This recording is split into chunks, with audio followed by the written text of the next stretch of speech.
I'm kind of in a very unusual position today because I'm not a book historian, I'm not a typographer, I'm kind of in here from a very strange angle, which I'll try and explain in a second. First of all, I'd like to thank Marc, Mick, Marianne and Clare for asking me to come here to speak today. My background is in philosophy. I have an interest in technologies. I've done research, which are kind of, some of my research areas are very close to things like Google Analytics and Google Ngrams and how we represent massive amounts of text, data and things like that. But that's not what I'm going to speak about today. The first thing I'd like to say is that it's kind of an unusual experience for me to be here to speak about digital typography, because it's here in UCD towards the end of the 1980s that I remember when the first 4 Macintosh computers arrived in the library, and the excitement that we had in moving away from our kind of typed, Tipex covered pages to laser printed pages where the text on screen reflected exactly what we could see as we printed. Okay.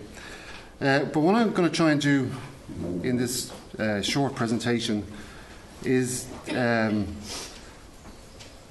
develop a certain understanding to what technology is in terms of writing, reading, and digital typography. My interest here is twofold. The first one is a means of rehabilitating thought through technology. And the second one is to look at perhaps things about how the book could appear, or what the book could become, or to borrow what Derrida said, the end of the book. Okay. Now what I'm going to do is I'm kind of trying something out for the first time, so you're going to have to kind of bear with me. What I'm looking at is a particular group of French philosophers and researchers who have become very interested in the digital humanities over the last few years. It's a research group run by a French philosopher, Bernard Stiegler. And Stiegler has been looking at a notion of pharmacology, what he calls pharmacology. This is taken from one of his most recent publications, which he calls the Pharmacologie Positive. Now, what Stiegler is looking at is a development of the notion of what he calls the Pharmacon. The Pharmacon, which is at the root of the word pharmacology, is a cure and a poison. It has this beautiful ambiguity of being cure and poison at the same time. So when we think of the word, or even the contemporary study of pharmacology, what we're studying is how we create correct dosages of cures, but if we misuse them, they become poisons. Okay. In his most recent work, Bernard Stiegler has developed this notion of pharmacologie positive, which is this idea of somehow we can revisit the Pharmacon, we can revisit this notion of a cure and poison at the same time. And he sees that as a means by which we can come to terms with the crisis, whether it's a financial crisis, a moral crisis, a philosophical crisis, or a technological crisis. Now, as I said, I'm trying something out, so you're going to have to bear with me. When we go back through the history of philosophy, what we find is the birth of writing, the birth of philosophy and writing are actually very intimately linked together. Writing enables philosophy to self-reflect, to reflect upon itself. So it could be argued that writing enables philosophy to happen because of this self-reflective process that it has. When we go back through the history of philosophy and we come to the first occurrence of the word Pharmacon, the Pharmacon is used in Plato's Phaedrus, where Plato is in a dialogue with Phaedrus, and Phaedrus is recounting how he has learnt a new discourse, a new speech, and the speech itself is about, in fact, it's a kind of paradoxical, slightly nonsensical speech about love. And he says to Socrates, Plato, I have this discourse in my mind. He's holding this discourse in his mind. The kind of comical nature of the dialogue is that Phaedrus actually has the text hidden underneath his cloak, and he's kind of constantly referring to this text, which is the written version of the discourse that he's heard. Okay. Now, what happens is that Plato recounts the myth of the birth of writing, how writing took place, and it's here that he's going to use the word Pharmacon. And I have it here on the screen. So he says, you have not discovered a potion, Pharmacon, for remembering, but for reminding. You provide your students with the appearance of wisdom, not with its reality. So this is the first mention of the Pharmacon. The Pharmacon here is used as something which is highly ambiguous. It's something which enables people to remember, as I'm doing here, as I'm attempting to do. I have my discourse, my written discourse here in front of me, which is my kind of aid memoir, which enables me to remind myself of what I want to say. The distinction here that Plato makes, and I won't go on about it for too long, the distinction he makes is that this written word, in fact, is not something which enables memory. It's something which enables reminding, what he calls hypnomnesis. So the distinction he makes is between anamnesis, which is the real memory, and this hypnomnesis, which is this mechanical, regurgitating recollection. So for Plato, the Pharmacon, the written word, is this hypnomnesis. It's something which enables a mechanical recollection. Okay. Now, Stiegler, just to zoom forward, Stiegler is going to use the word hypnomnesis to refer to digital typography and to the digital text today. This is going to put it up in this way. As you can see, I'm not a typographer. I've kind of put it up, but here we have the term hypnomnesis, which refers to all of the techniques of memory. These kind of aid memoir, these kind of exercises, or other arts or memory of arts, which are the recorded materials themselves. So, just to, as I said, I'm trying something out for the first time, just to bear with me for a second. What he's saying is Stiegler is taking the notion of the Pharmacon as something which is a placeholder of memory, which is in the origin of writing. And Stiegler is showing that this Pharmacon is also something which is a cure and a poison when we look at the digital text. Okay. Now, how he does that is, it's kind of hard to see this here, but this is a new book by Nicholas Carr. Nicholas Carr became very well known and very controversial, I think it was about 18 months ago, two years ago now, when he wrote a text called "Is Google Making Us Stupid?" Okay. So the text, "Is Google Making Us Stupid?" was something which kind of created a lot of fuss. A lot of people spoke about it. And then Nicholas Carr has gone off and he's written a book which is called "What the Internet is Doing to Our Brains, The Shallows." Okay. Now, what Nicholas Carr puts forward in his book is that he speaks of his own experience. He says, and I think we all recognise this, and it kind of interests me earlier on when you kind of say, how many people still print out PDFs? And everybody goes, oh, we still do that. Okay.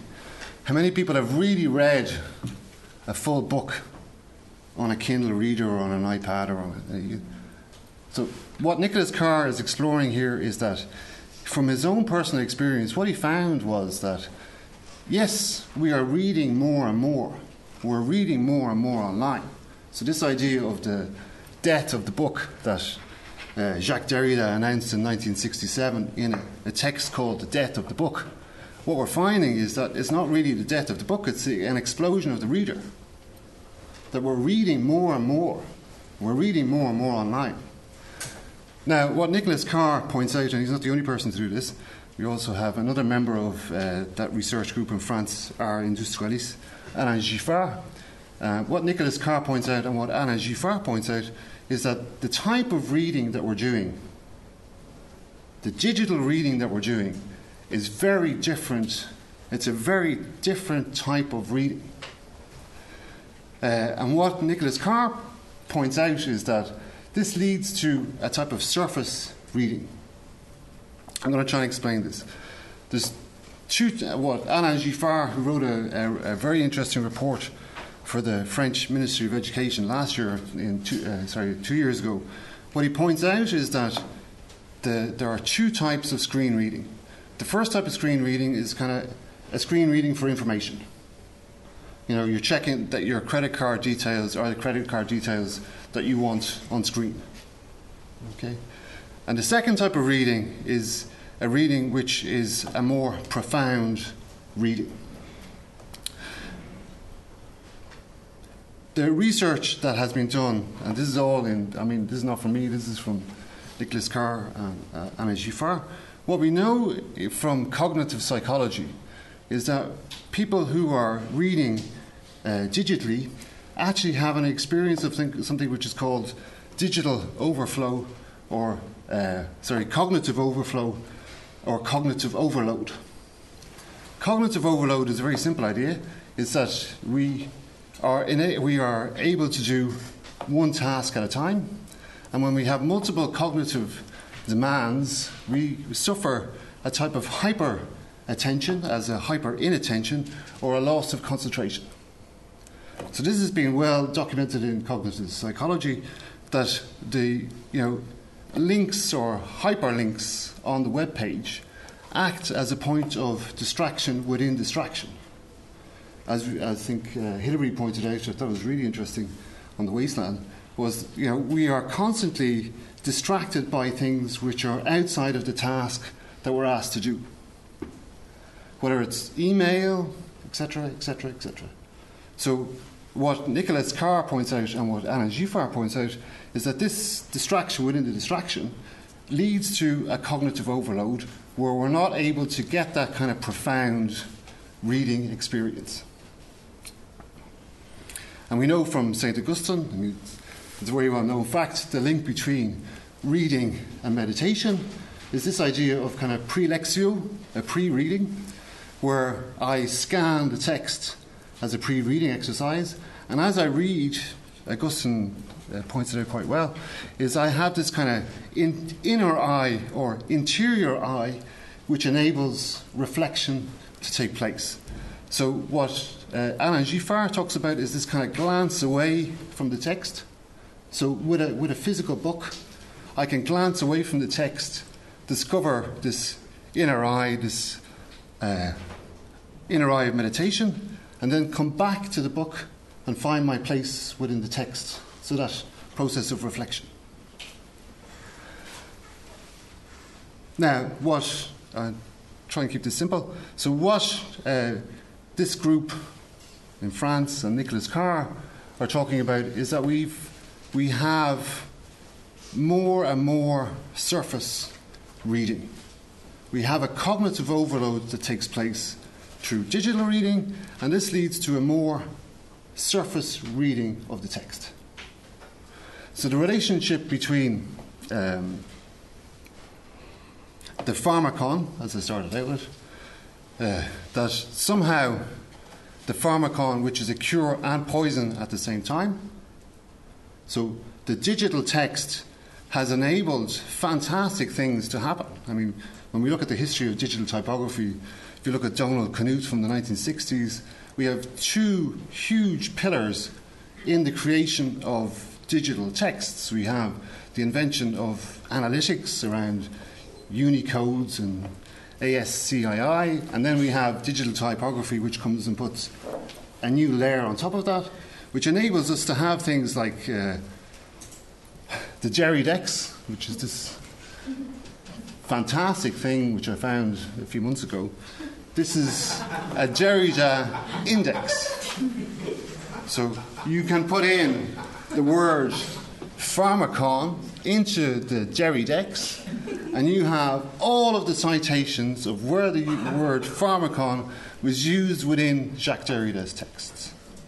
I mean, it's a fantastic tool. That has only been enabled because of the way in which digital typography has developed. Okay, the next example. This is, I don't know if you noticed, this is the Google Ngram. So the Google Ngram is something that Google have made available to us all. Supposedly, and I put that in inverted commas and I emphasize the word supposedly, you can place a word into the Google Ngram and it'll show you across the history of time how frequently the word has been used. Okay.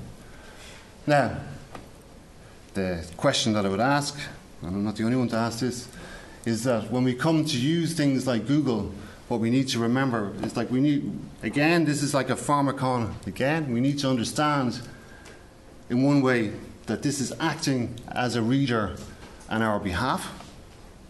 It's a kind of simulation of the reader.